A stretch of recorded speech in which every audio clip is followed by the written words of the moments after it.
성경 말씀 같이 보겠습니다. 창세기 12장 1절에서 3절까지 보겠습니다. 창세기 12장 1절에서 3절까지 보겠습니다.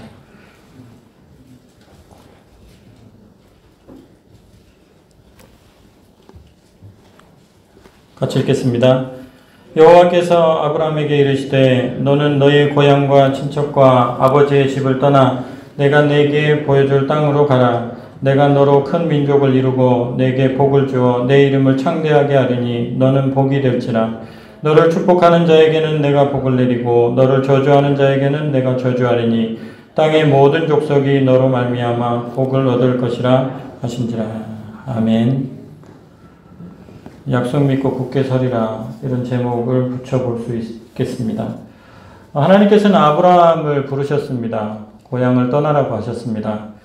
1절 말씀을 보면 여호와께서 아브라함에게 이르시되 너는 너의 고향과 친척과 아버지의 집을 떠나 내가 너에게 보여줄 땅으로 가라. 고향은 지연 공동체를 말합니다. 그리고 친척과 아버지의 집도 떠나라고 했습니다. 친척과 아버지의 집은 혈연 공동체를 말합니다. 모든 인간은 지연과 혈연, 이것에 의해서 보호를 받습니다. 그런데 하나님은 아브라함에게 지연 공동체와 혈연 공동체를 떠나라고 하셨습니다. 그리고 하나님은 아브라함에게 하나님이 지시할 땅으로 가라고 하셨습니다. 그런데 하나님은 아브라함에게 목적지를 말씀해 주시지 않았습니다. 아브라함은 지연의 보호를 받는 길도 떠나야 했고 혈연의 보호를 받는 길도 떠나야 했고 목적지도 알지 못한 채 떠나야 했습니다. 이를 통해서 하나님께서는 아브라함이 하나님의 손가락을 볼 수 있도록 하셨습니다. 아브라함은 이제 하나님의 손가락이 오른쪽을 가리키면 오른쪽으로 가고 왼쪽을 가리키면 왼쪽으로 가야 합니다. 이것을 신앙이라고 합니다. 하나님의 손가락을 보고 사는 사람을 신앙인이라고 합니다. 이것이 아브라함을 부르시는 과정에 나타난 우리들에게 주시는 교훈이라고 믿습니다. 하나님의 부르심을 받은 사람은 이전의 방식과는 다르게 살아야 합니다. 이전에는 지인을 의지하고 살았고 이전에는 혈연을 의지하고 살았다면 이제는 하나님을 의지하고 사는 그런 사람이 되어야 될 것입니다. 사람이 그들의 보호자요 믿음의 대상이었다면 이제는 하나님이 우리의 보호자가 되신다는 사실을 믿고 따라야 할 줄로 믿습니다. 인간의 보호 영역은 눈에 보입니다. 나를 도와줄 사람도 보이고 목적지도 보입니다.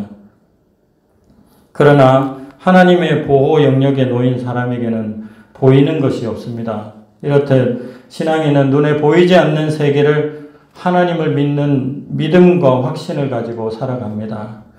우리 믿음의 선배님들이 모두 그렇게 사셨다고 성경은 증거합니다. 히브리서 11장 1절 2절 보이지 않는 것들을 따라갔던 믿음의 조상들을 보라, 이렇게 얘기를 합니다. 같이 한번 읽어보겠습니다. 히브리서 11장 1절 2절 말씀요. 시작. 믿음은 바라는 것들의 실상이요 보이지 않는 것들의 증거니 선진들이 이로써 증거를 얻었느니라. 보이지 않는 거 바라보면서, 보이지 않는데 보면서, 보이지 않는데 믿으면서 갔다는 얘기입니다. 참 신앙의 모습을 보여준 수많은 믿음의 선배들 중에 오늘 우리가 살펴본 아브라함이 있고 또 아벨도 믿음으로 살았습니다. 아벨도 보이지 않았지만, 하나님이 보이지 않았지만 믿음으로 살았습니다. 그래서 보이지 않는 하나님을 의식하면서 좋은 제사를 드린 것입니다. 히브리서 11장 4절 말씀입니다. 같이 한번 읽어보겠습니다. 믿음으로 아벨은 가인보다 더 나은 제사를 하나님께 드림으로 의로운 자라 하시는 증거를 얻었으니 하나님이 그 예물에 대하여 증언하심이라. 그가 죽었으나 그 믿음으로써 지금도 말하느니라. 보이지 않는 하나님을 의식하면서 그 하나님께 바른 제사를 드렸다는 것입니다. 과부의 두 렙돈이 생각납니다. 과부는 다른 사람들이 보기에는 두 렙돈밖에 안 드렸지만 하나님 보시고 계시다. 내가 전부를 드려야지 이런 마음으로 드렸습니다. 하나님 아셨습니다. 예수님 지켜보시고 그거 알아주셨습니다. 에녹도 믿음으로 살았습니다. 그래서 이 땅에서 살면서 보이지 않는 하나님을 기쁘시게 하면서 살았다고 합니다. 히브리서 11장 5절 말씀도 같이 한번 읽어보겠습니다. 믿음으로 에녹은 죽음을 보지 않고 옮겨졌으니 하나님이 그를 옮기심으로 다시 보이지 아니하였느니라. 그는 옮겨지기 전에 하나님을 기쁘시게 하는 자라 하는 증거를 받았느니라. 우리가 우리 자신을 기쁘게 하면서 그렇게 살기도 하지만, 예전에 그렇게 살았지만, 하나님을 기쁘시게 하는 자로 내가 살아야 되겠다고 하면서 사는 것, 보이지 않는 하나님을 바라보면서 하나님 내 기쁘시게 하고 살아야지, 이렇게 사는 것이 바로 신앙인이었고 에녹과 같은 사람이라는 것입니다. 한 가지 예를 더 들겠습니다. 노아입니다. 노아도 믿음으로 살았습니다. 보이지 않는 미래를 보는 것처럼 보이지 않는 미래를 믿으면서 하나님께서 경고해 주신 그 경고를 따라서 평생토록 하나님의 시키시는 일들을 하면서 살았습니다. 히브리서 11장 7절 말씀 같이 한번 읽어보겠습니다. 믿음으로 노아는 아직 보이지 않는 일에 경고하심을 받아 경외함으로 방주를 준비하여 그 집을 구원하였으니 이로 말미암아 세상을 정죄하고 믿음을 따르는 의의 상속자가 되었느니라. 아멘. 우리가 믿음으로 살 때, 하나님이 보이지 않지만 하나님께서 말씀해 주신 그 말씀대로 살 때, 다른 사람들이, 세상 사람들이 보기에는 이상한 짓 한다, 그렇게 여길지 몰라도 그것이 바로 세상을 심판하고 세상을 정죄하는 것이라는 것입니다. 저와 여러분도 하나님의 부르심을 받아 지금 이 자리에 있습니다. 우리는 지연, 혈연으로 사는 사람들이 아니라 믿음으로 살아야 하는 사람들입니다. 우리는 신앙인들입니다. 하나님의 손가락을 보면서 살아야 하는 사람들입니다. 믿음의 조상들처럼 하나님의 보호를 받고 하나님을 의식하며 하나님의 경고에 마음에 초점을 두고 보이지 않는 하나님의 그 인도를 받으면서 하나님을 기쁘시게 하는 그런 사람으로 우리 모두가 살아가기를 주님의 이름으로 축원드립니다. 우리에게 주시는 두 번째 교훈은 아브라함에게 주셨던 약속들과 관련이 있습니다. 하나님은 아브라함에게 떠나라는 명령과 함께 세 가지 약속을 주셨습니다. 첫 번째는 땅에 관한 약속, 두 번째는 후손에 관한 약속, 세 번째는 복에 관한 약속입니다. 오늘 말씀 1절, 2절 같이 한번 읽어보겠습니다. 여호와께서 아브라함에게 이르시되 너는 너의 고향과 친척과 아버지의 집을 떠나 내가 네게 보여줄 땅으로 가라. 땅에 관한 약속입니다. 두 번째, 내가 너로 큰 민족을 이루고 후손에 관한 약속입니다. 내게 복을 주어 내 이름을 창대하게 하리니 너는 복이 될지라. 복에 관한 약속입니다. 땅에 관한 약속, 후손에 관한 약속, 복에 관한 약속, 이 세 가지를 주셨습니다. 하나님의 약속은 매우 더디 이루어졌습니다. 땅 약속은 창세기 23장의 막벨라 굴의 매입 사건과 관련이 있습니다. 이것은 성경에 나오는 최초의 부동산 매매 사건인데요. 아브라함은 엄청난 바가지를 쓰고 이 땅을 매입을 합니다. 몰라서 그런 것이 아니라 일부러 그 땅을 바가지를 쓰면서까지 삽니다.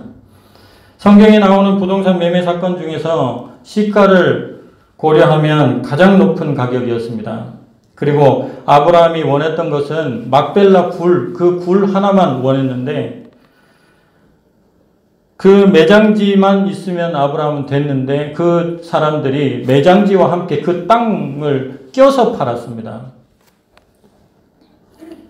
창세기 23장 11절입니다. 내 주여 그리 마시고 내 말을 들으소서. 내가 그 밭을 당신에게 드리고 그 속의 굴도 내가 당신에게 드리되 내가 내 동족 앞에서 당신에게 드리오니 당신의 죽은 자를 장사하소서. 굴만 필요한 사람에게 땅까지 끼워서 파는 겁니다. 밭과 굴을 모두 주겠다고 하는 것처럼 느껴지십니까? 실은 그렇지 않습니다. 밭과 굴을 그냥 무상으로 주겠다고 했다고 하면 이 사람들이 가격을 얘기하지 않아야 했습니다. 그런데 15절 말씀에 보면 이 땅은 얼만데, 이 밭은 얼만데 하면서 가격을 얘기합니다. 같이 한번 읽어보겠습니다. 내 주여 내 말을 들으소서. 땅값은 은 400세겔이나 그것이 나와 당신 사이에 무슨 문제가 되리까. 당신의 죽은 자를 장사하소서. 진짜 주고 싶었으면 값 얘기하면 안 되죠. 값을 뜩 얘기하는, 그것도 엄청난 값을 얘기하면서 그래도 값은 이거지만 가져가십시오. 이렇게 얘기하는 건 돈 내란 얘기죠. 이 장사꾼의 뉘앙스 우리가 알 수 있습니다. 그런데 아브라함은 이 땅을 그 비싼 값을 주고 삽니다. 왜냐하면 땅을 주시겠다고 하신 하나님의 약속을 믿었기 때문입니다. 그 사람들이 나를 속이는 거 압니다. 그러나 하나님의 약속이 있기에 이 땅을 사야 되겠다는 것입니다. 일종의 깃발 꽂기였습니다. 이곳은 하나님이 우리에게 주신 약속의 땅이라는 선포로 깃발을 꽂는 상징적인 행위였던 것입니다. 아브라함은 아내를 이곳에 묻고 자신도 이곳에 묻히고 자녀들도 이곳에 묻히는 과정을 통해서 결국 이 땅이 아브라함의 후손의 땅이 되기를 바라는 믿음으로 이 땅에 깃발을 꽂은 것입니다. 속는 줄 알면서 비싼 값을 주고. 땅에 관한 약속은 아브라함 사후 한참 뒤에 여호수아 시대에 가서야 성취가 됩니다. 여호수아 21장 43절에서 45절입니다. 읽어보겠습니다. 여호와께서 이스라엘의 조상들에게 맹세하사 주리라 하신 온 땅을 이와 같이 이스라엘에게 다 주셨으므로 그들이 그것을 차지하여 거기에 거주하였으니 여호와께서 그들의 주위에 안식을 주셨으되 그 조상들에게 맹세하신 대로 하셨으므로 그들의 모든 원수들 중에 그들과 맞선 자가 하나도 없었으니 이는 여호와께서 그들의 모든 원수들을 그들의 손에 넘겨주셨음이니라. 여호와께서 이스라엘 족속에게 말씀하신 선한 말씀이 하나도 남음이 없이 다 응하였더라. 아멘. 약속대로 주셨다는 것입니다. 땅에 관한 하나님의 약속은 아브라함 당대에 이루어지지 않았지만 결국 그 약속의 말씀은 하나님께서 후대에 이루어 주셨다는 것입니다. 이 사실에 우리의 믿음을 둘 수 있기를 바랍니다. 하나님의 약속은 반드시 이루어질 줄로 믿습니다. 후손에 관한 약속도 살펴보겠습니다. 하나님께서는 아브라함에게 후손에 관한 약속도 해주셨습니다. 그런데 아브라함에게는 뒤를 이을 후사가 없었습니다. 너무 늙어 아들을 낳을 수 없는 지경에 이르렀습니다. 그런데 그런 아브라함에게, 무능한 아브라함에게 하나님은 후손에 대한 약속을 하셨습니다. 아브라함은 극적으로 100세에 아들 이삭을 기적적으로 낳습니다. 하나님께서 주셨기 때문입니다. 그런데 하나님은 그토록 귀한 아들을 또 제물로 바치라고 말씀하십니다. 그런데 아브라함은 그 절박한 위기 속에서 믿음을 발휘합니다. 하나님께 바치겠다고 개를 데리고 올라가서 칼을 손에 들었습니다. 창세기 22장 12절 말씀 같이 읽겠습니다. 사자가 이르되 그 아이에게 내 손을 대지 말라. 그에게 아무 일도 하지 말라. 내가 내 아들 내 독자까지도 내게 아끼지 아니하였으니 내가 이제야 내가 하나님을 경외하는 줄 아노라. 아멘. 결국 후손에 대한 하나님의 약속은 한참 후 출애굽 시대에 이루어집니다. 출애굽 1장 7절 말씀입니다. 읽어보겠습니다. 이스라엘 자손은 생육하고 불어나 번성하고 매우 강하여 온 땅에 가득하게 되었더라. 한 명도 없어서 그랬던 아브라함에게 하나님께서 이렇게 많은 자손을 주셨습니다. 후손에 관한 하나님의 약속은 아브라함 당대에 이루어지지 않았지만 결국 이루어졌습니다. 이 사실에 우리의 믿음을 두기를 바랍니다. 하나님의 약속은 반드시 이루어질 줄로 믿습니다. 복에 관한 약속도 한번 살펴보겠습니다. 하나님께서는 아브라함에게 복의 근원, 복덩어리가 되게 할 것이다. 누군가가 이렇게 새로운 사람이 이렇게 들어왔는데 그 사람으로 인해서 그 가정이 잘 되면 그 사람을 뭐라 그럽니까? 복덩어리. 복덩어리가 어떻게 우리 가정에 들어왔다. 이렇게 해가지고 복덩어리라 그러지 않습니까? 그 사람 한 명이 들어옴으로 인해서 온 가정이 피는 것을 볼 수가 있습니다. 그렇게 해주겠다는 것입니다. 아브라함이 그런 존재가 되게 해주시겠다는 것입니다. 창세기 오늘 말씀 3절, 12장 3절 읽어보겠습니다. 너를 축복하는 자에게는 내가 복을 내리고 너를 저주하는 자에게는 내가 저주하리니 땅의 모든 족속이 너로 말미암아 복을 얻을 것이라 하신지라. 땅의 모든 족속, 이 세계에 있는 모든 사람들이 너 때문에 복을 받을 것이다. 복덩어리, 아브라함을 복덩어리가 되게 해주시겠다는 약속입니다.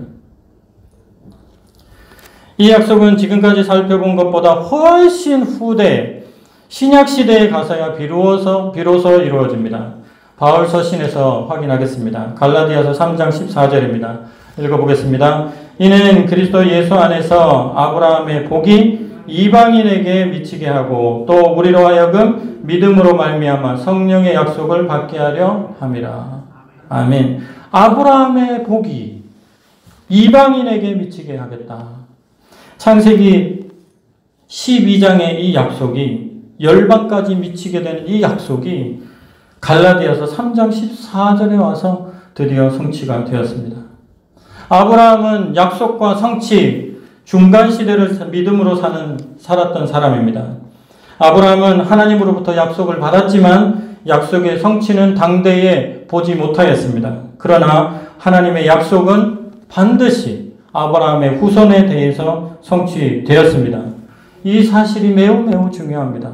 성도님들과 이 사실을 함께 공유하고 싶어서 이 본문을 택했습니다. 우리 모두가 이 사실을 믿고 살았으면 좋겠습니다. 아브라함은 약속의 성취를 본인이 직접 체험하지는 못했지만 자신의 때가 아니더라도 언젠가는 반드시 이루어질 것이라는 믿음을 가지고 깃발을 뽑아 꽂았던 사람입니다. 아브라함에게 약속하신 하나님은 그의 손자 야곱에게도 아브라함과 똑같은 약속을 해주셨습니다. 창세기 28장 13절 14절입니다. 읽어보겠습니다. 또 본즉 여호와께서 그 위에 서서 이르시되 나는 여호와니 너의 조부 아브라함의 하나님이요 이삭의 하나님이라. 내가 누워있는 땅을 내가 너와 내 자손에게 주리니 내 자손이 땅의 티끌같이 되어 내가 서쪽과 동쪽과 북쪽과 남쪽으로 퍼져나갈 것이며 땅의 모든 족속이 너와 내 자손으로 말미암아 복을 받으리라. 아브라함에게 주셨던 이 약속을 그 다음 세대에도 똑같이 주십니다.